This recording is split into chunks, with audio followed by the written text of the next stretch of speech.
Bank Dunia baru saja memperingatkan negara berkembang, termasuk Indonesia, bahwa tingkat utang negara dan bunganya yang tinggi bisa menempatkan negara tersebut dalam keadaan krisis yang serius. Peringatan seperti ini tentu harus disikapi secara serius, mengingat negara kita punya kebiasaan berutang yang sangat besar dan berbunga tinggi dalam beberapa tahun terakhir ini.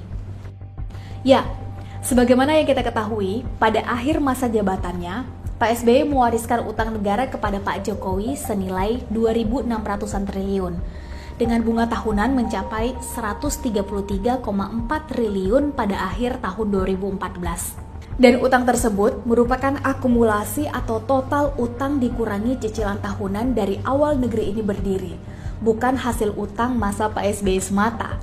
Artinya, itu total utang 6 presiden pertama negeri kita, dari masa Presiden Soekarno sampai masa Presiden SBY berakhir di tahun 2014. Dan kita tentu layak kaget, bagaimana bisa setelah 9 tahun Pak Jokowi memerintah, utang tersebut melonjak berkali-kali lipat menjadi 8.000 triliun jumlahnya, atau 3 kali lipat dari jumlah total utang 6 presiden pertama negeri kita.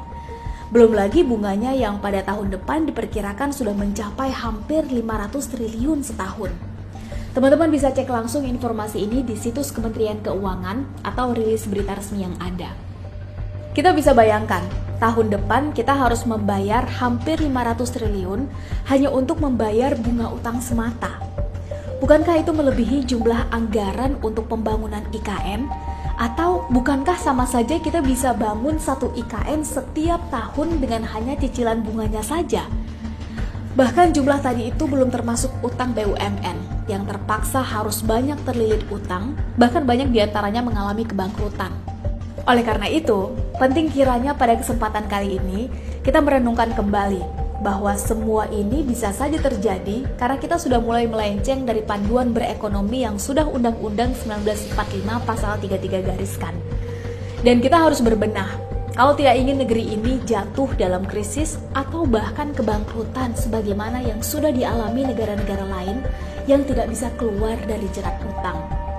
Kita bisa mulai dengan cara memilih capres, partai, dan caleg yang berkualitas serta punya komitmen lebih untuk mengembalikan lagi bangsa ini pada trek yang seharusnya pada panduan Pancasila dan Undang-Undang Dasar 1945. Mari cek setiap program dan track record calon serta partai yang akan kita pilih.